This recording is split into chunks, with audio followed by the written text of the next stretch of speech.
You thought he was done? You thought the takes were too hot to handle? You better think again. He's back with even more scorching opinions, more controversial predictions, and the kind of truth bombs that only Zain Bando can deliver. If you missed the first round, prepare yourself. This is the follow-up you've been waiting for.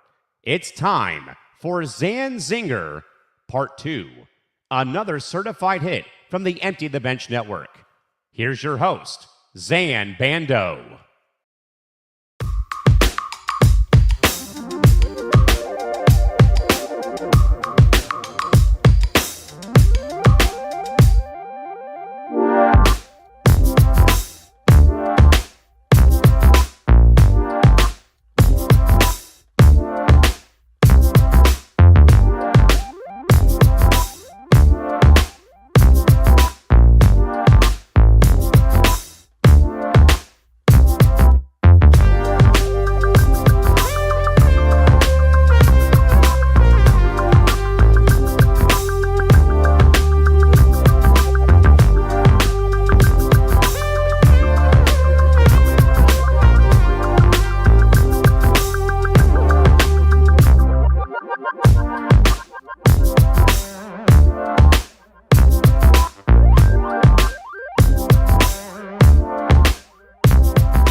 All right, ladies and gentlemen, we are live. It is Zain Zinger Part 2. My name is Zain Bando. Happy Sunday morning to you all. It is Sunday, January 18, 2026.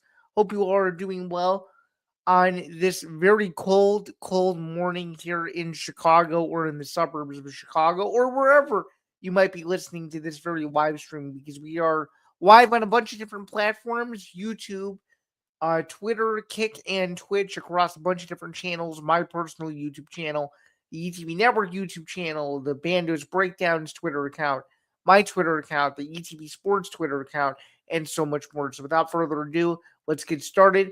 Based on when you are watching or listening to this Zain Zinger Part 2, you can catch today's episode right now, obviously, as I just alluded to, or the replay at any point. If you are watching this after the fact, you can also listen if you just close your YouTube app or whatever app your of choice and just listen to me if you don't want to see me on screen also. So another benefit there as well. Programming note: Bandos Breakdowns episode 74 will premiere this Friday, or this upcoming Friday rather, January 23rd, 3 Eastern, noon Pacific. Stay tuned for a lot of fun stuff.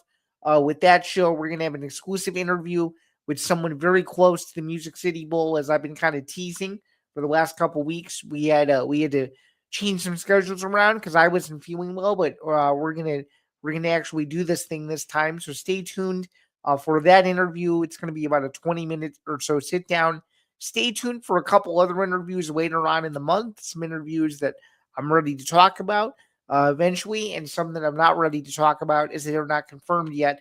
But we're going to be getting more interviews here moving forward as such. So stay tuned.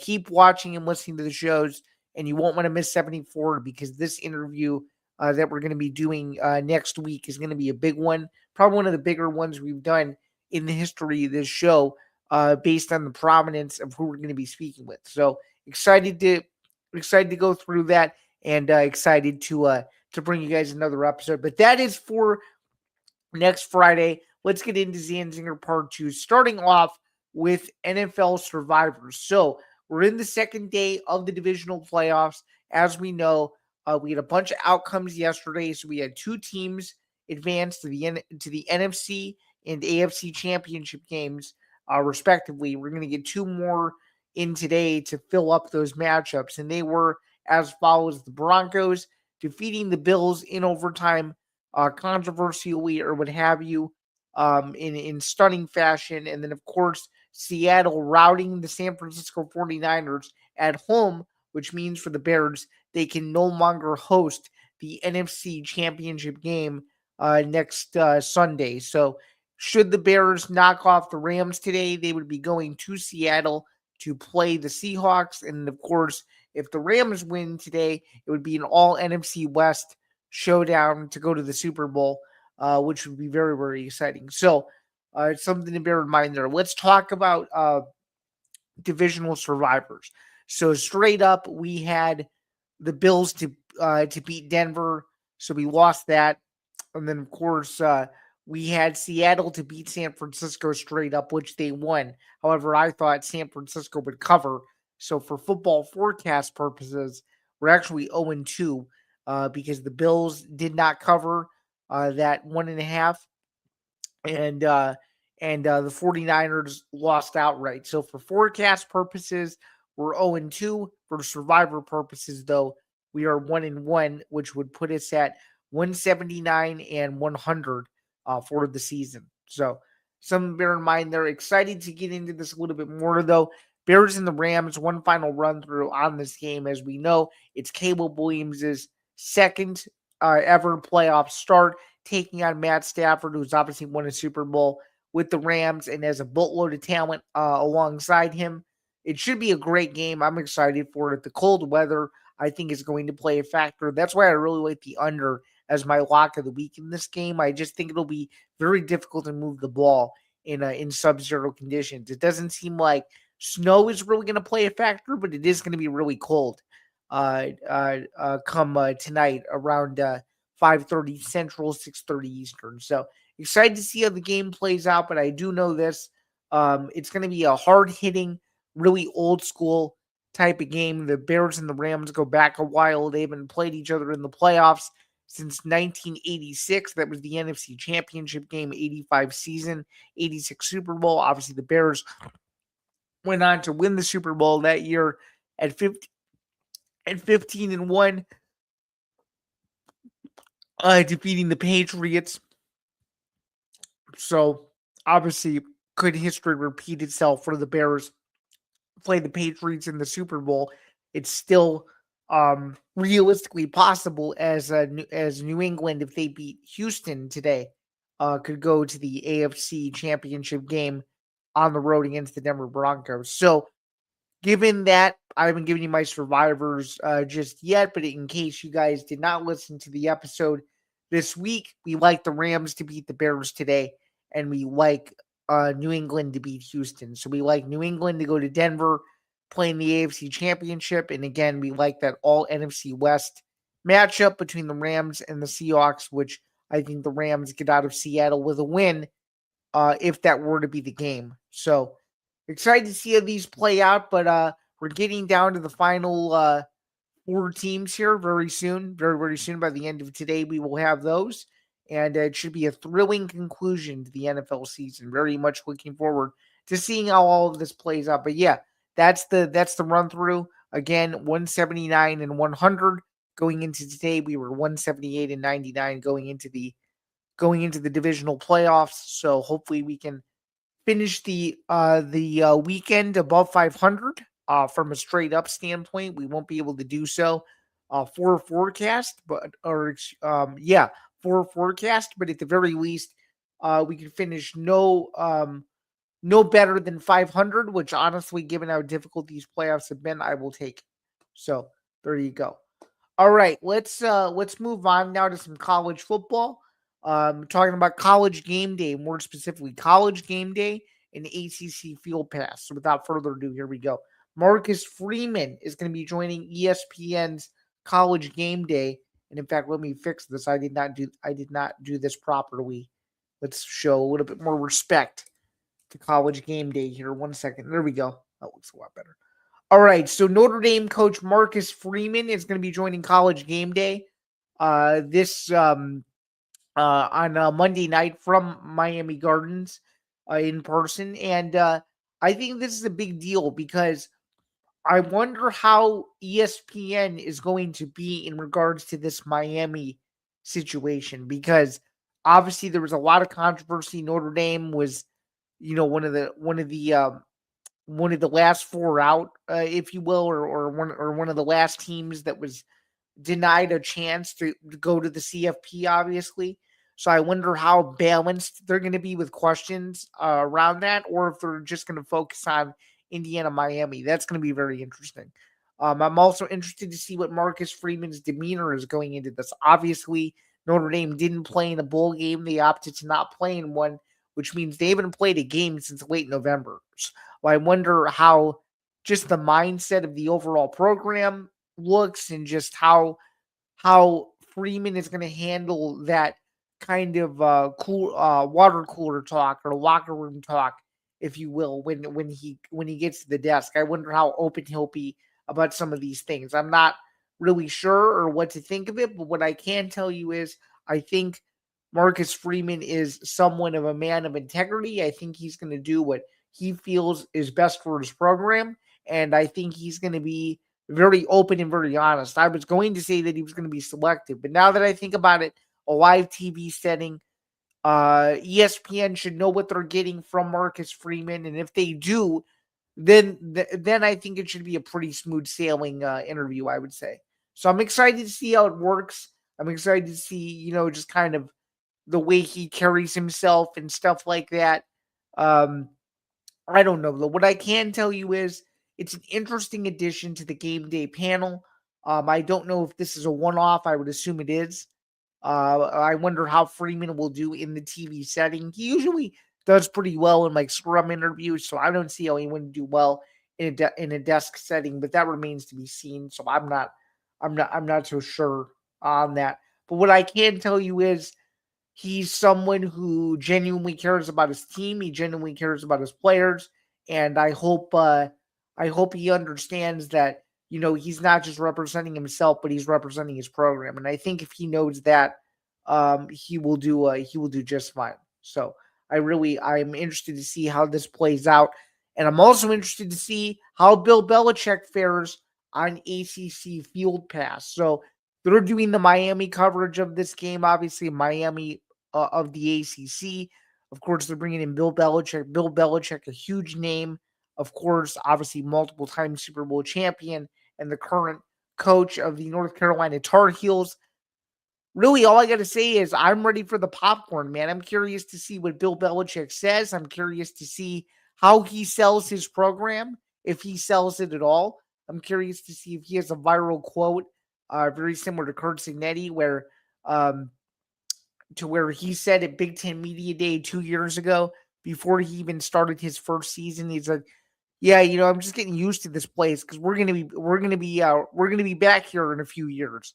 And he wasn't kidding. Obviously, Indiana won the Big Ten championship in December against Ohio State. So I wonder if Belichick will have a similar Signetti-esque type quote where he says, "Oh yeah, I'm getting used to Miami, or I'm getting used to this area because we're gonna be back down, in this area, next year because the ACC championship is usually in Atlanta or down in Atlanta typically." So I don't know. I just think Belichick. That's another interesting storyline too. He's obviously a polarizing coach. His team obviously did not fare very well in Belichick's first year. Of course, in Chapel Hill, he obviously took about a year off, and did some TV analytical work for Inside the NFL and stuff like that. And now he's back in coaching. So I'm curious to see how this plays out for him. I really am. I don't know.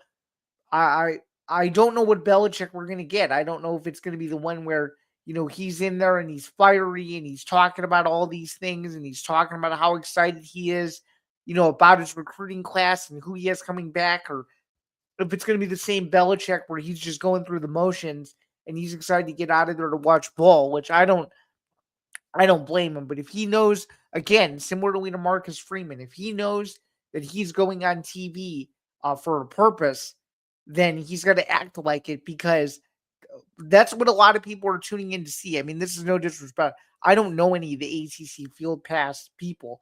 So the only reason why I would tune into this feed is to see what Belichick says. So that's really all I have to say about that. And then it's not on a banner, but the Big Ten Network has all exclusive coverage pre and post game from Miami. They won't do a game feed where there's announcers like the ACC network and stuff like that. But they will do a live pre and post show. That'll be very interesting as well. They usually do a good job with that. They usually pull out all the stops. All their main football hosts and stuff usually are down there, and they usually do a great job. So excited to see how that coverage plays out. It should be a great game, though. As I said on Bando's breakdowns and Forever Power 5 and ETB Sports and any other show I do. I can't keep up with most of the shows I do on here, but out of all the shows I've done, I've pretty much stayed with the same consensus that I think Indiana is gonna win this game. I think it'll win the national championship, and I think Fernando Mendoza wholeheartedly now with the whole Dante Moore situation under wraps with him going back to Oregon to start over Dylan Raiola. Um, they'll win the national championship in my opinion. But it should be a great game. Though. I'm excited for it. All right, and speaking of the national championship, final run through. You guys know the drill. Most expensive national championship on record. Miami has an outstanding defense.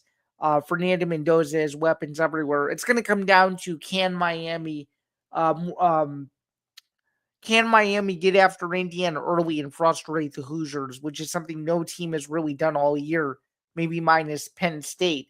And that's going to be interesting. I'm excited to see how the game just plays out overall. I don't really know what to expect from a Miami standpoint, but Miami better be ready to go because if it isn't ready to go, it's gonna be a long game, and Carson Beck is going to have to play his ass off to give his team a chance because if he doesn't, again, it could be 35-7 in the second quarter, just like the Oregon game was a week or so ago, and Miami won't know would hit it. So I don't know. All I know is that Indiana's just going to play their game. They're going to do what they do best, which is, demoralize you ground and pound and with throws through the air. And defensively, they're going to stack the box and they're going to get after Beck. And if they can do those two things, they'll be just fine. My final point total is 54 points for the game. That's my total tiebreaker, but I do have Indiana winning the national title. And yes, speaking of ETB Sports, we will be recording it on Tuesday. That way we can recap the national championship game from the night before. So for 1 week only, at least for now, we're going to go to Tuesdays, and it's going to be fun. So excited to see how everything plays out. But I like Indiana to win this thing. All right, let's talk about this final topic. We'll go through it for about 15 or so minutes here because we have the time to do it. Is the UFC off to a bad start in 2026? And I know what you may be thinking. Zan, the first event of the year is next Saturday. What are you talking about? So there's been a lot of speculation that Dana White is no longer interested in his product. And I went on a rant the other day. It's going to come out on Tuesday. And as a clip, in case you guys have not been paying attention to my clip schedule, we're getting back to the clip grind here. We got everything all squared away yesterday. So that Helwani clip, it's the last clip you'll see from this episode. I kind of rip him a little bit, and I say that his 18-minute monologue didn't need to exist. Okay, so here are a few things to keep in mind, and this is what I think makes the narrative around is it off to a bad start. You can kind of debunk it in a few different ways. Okay, so Ilia Topuria is having marital issues, right? So the interim title is being instituted between Gaethje and Pimblett. Okay, he's stated publicly, meaning Topuria, that he would fight the winner of Gaethje Pimblett next Saturday. So that narrative is out the window because the division is going to keep moving. The co-main event getting canceled. Kayla Harrison with a neck injury. Unfortunate situation. I don't know what the future of the division holds because you don't know how severe the neck injury is to where can you really say, oh, we can just rebook Harrison Nunes in the summer and it's fine. We have no way of knowing that. So, could the UFC get into a situation where they have to institute either an interim championship or have Harrison vacate her title, which would be very disappointing given how hard Harrison has worked to get to the top of the division, the top of the sport period after being in another organization. So that would be tragic if that was the scenario they were in, which it could very well look like they're going down that path of least resistance, which would be either stripping her of the belt or just making an interim title and waiting for until she comes back. Then you have to look at the heavyweight situation. We don't know what's going on with Tom Aspinall. We have no idea if he's returning. We have no idea if the interim title is being defended. We have no idea. There's obviously me and Jack Gold spoke about it on the newest episode of the MMA Outsiders. There's a rumor going around that UFC 327 is going to be Alex Pereira's UFC heavyweight debut against Cyril Gane, even though nothing has been confirmed, which would in all likelihood mean that Aspinall is so injured that they have no idea whether he's going to come back, which means the Gane Aspinall rematch has like a less than 10% chance of even remotely happening. If that's the direction they're going in, because if they go in that direction, that signals that he is so injured that they can't do anything to get him healed fast enough to keep the division moving. So then that leads to the light heavyweight division where, okay, Carlos Ulberg is clearly next in the line for a title shot. What do you do? Right? So there's that. So that would mean that he's more than likely would be fighting Jan Blachowicz. If we're going off this narrative, considering Blachowicz just won and he's clearly the number 2 guy in the world. It's not even a remote question. And Ankalaev, he just lost. So Ankalaev needs one more win to stay in that mix. Blachowicz has done enough, right? So there's a lot of questions there. Then we don't know what's going on with Hamzat Chimaev. He's been out since August. We have no clue what the delay is. He's probably not going to fight until after Ramzan, I would assume, right? So if he doesn't fight till after Ramzan, that puts you in the summer, right? So what does he do? Does he defend the middleweight title? There's a lot of, interesting fights at middleweight right now. Obviously, the big one being Fluffy Hernandez against Sean Strickland, right? If Strickland wins, is he back in the mix? If Fluffy Hernandez wins, is he undeniably next in the line for a title shot? It's all very interesting. And of course, there's rumors that Dricus du Plessis is potentially fighting Brendan Allen. And there's another rumor that Ranier de Ritter is fighting Kyle Bahia. So it's almost like this mini tournament that's going on at middleweight to determine who the true number 1 contender is now that Chimaev is the champion. Or if the rumor is potentially true that Chimaev could be moving up to light heavyweight, which, again, not surprising. But then what do you do? Who do you give the interim middleweight title fight to out of the fights I just said? I have no idea. So there's that. Then you look at the welterweight division, and it's like, okay, Islam Makhachev just won the belt, right? What do you do with him? Well, the biggest fight you can do name recognition wise is Kamaru Usman, but does Kamaru Usman really deserve it? I don't think so. He has one solid win in 3 years, and that was against Joaquin Buckley. And this is no disrespect to Buckley, but even Buckley admitted he didn't fight his best in that fight. So if he didn't fight 100% Joaquin Buckley, what makes the UFC think that this Makhachev fight is going to be any more competitive than when Kamaru Usman was on his losing streak? I have no idea. It's all very fascinating stuff. So point in saying it is there's a lot of unanswered questions in a lot of divisions. I don't know if that means it's off to a bad start, but it's off to an uncertain start where a lot of people don't know what is really going on. The only division where we really have clarity is the featherweight division, where we know that Alexander Volkanovski is defending his title against Diego Lopez. And whether you think that Lopez should be getting a rematch or not, the fact of the matter is Volk is still actively defending the title. He's not asking to go up or down or whatever. He's saying, I want to defend my title for as long as I can until I retire. So he's just taking the fights that are given to him. Now, do I think Lopez should have gotten a rematch off of the performance he had? No way, but think about it from the UFC standpoint. He just did a viral finish against John Silva, okay? If you look at all the other guys in that division, do they have viral finishing ability? Not really, especially Mobster of Loyev. All he does is just take guys down and and go to a decision against them. I get it; he's undefeated, but the UFC now I think is realizing, okay, we're in a new TV deal. We need to make the most exciting fights that we can possibly make, and they think that Lopez is going to give Volk another great fight.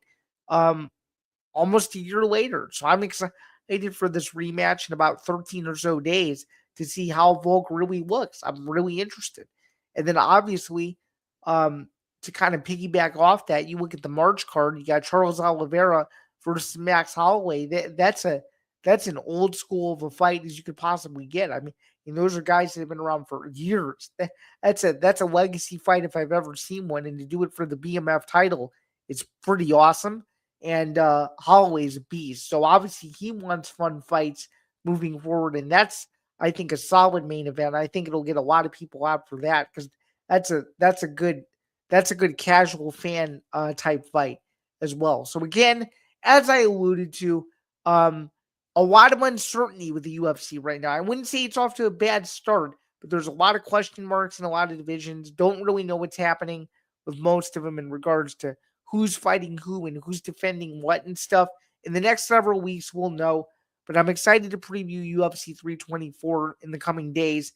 Excited to also preview the first Zuffa boxing event, which is from the Apex. Callum Walsh is headlining that card. So I'm excited to see how the Zuffa boxing promotion takes shape. I'm really looking forward to it. It should be a fun card. I think there's between 7 and 9 fights. I can't fully remember. But again, looking forward to all this stuff, though. And yeah, I think that's a good place to end it. So let's run through the final few reminders. This has been Zain Zinger, part 2. Shout out to the 30 people who are watching and here. And again, a quick reminder, Bando's Breakdowns, episode 74 with myself, Zain Bando, airs this Friday, 3 Eastern, noon Pacific. You won't want to miss it wherever you get your podcasts. YouTube, Spotify, Apple Podcasts, so much more. You know the drill. It's everywhere at this point. So if you want it, add me to your RSS feed that way you don't miss a single episode. And make sure to hit the notification bell on YouTube so you don't miss a single show that I do, or a single live stream that I do, or a single show that anybody else does here at the network. But if you just want me, you can get me every, let's see, you can get me every Wednesday. You can get me every, well, not this Saturday, but you can get me every Wednesday with ETB Sports, every Friday with Bando's Breakdowns, every Friday with Football Forecast, every Thursday with the MMA Outsiders, every Sunday pretty much with this. And then, of course, on Instagram and X and TikTok only, you can get Bando's Blitz, which, by the way, we have a new segment coming out that drops tomorrow. It's called Bando's Bonus. So whenever I have a scheduling conflict or anything and news still needs to be produced, Bando's Bonus goes out Monday mornings. That will be at 11 a.m. Central, noon Eastern. So Monday mornings here and Monday afternoons on the East Coast. And, of course, Monday mornings on the West Coast. So that's my content schedule pretty much every single week. So you'll be seeing a lot of stuff from me about all different kinds of sports. But this coming week, it'll be heavy on recapping the national championship game, however it plays out, recapping how the Bears did today, whether they're still in the playoffs or out, which I think they'll be out, but we shall see. And of course, we will be previewing UFC 324, and then of course doing a recap shortly thereafter in the coming days, and a preview of UFC 325. So that being said, we have about a minute to go. So in the final minute, just wanted to give you guys a few other reminders as well before we get out of here. Of course, this is an extension of Bando's Breakdowns. So, of course, you can follow Bando's Breakdowns across social media at Bando's Breakdowns. As I alluded to just a minute ago, listen to Bando's Breakdowns wherever you get your podcast. And, of course, my name is Zain Bando. I'm a sports journalist and ETV Network co-host.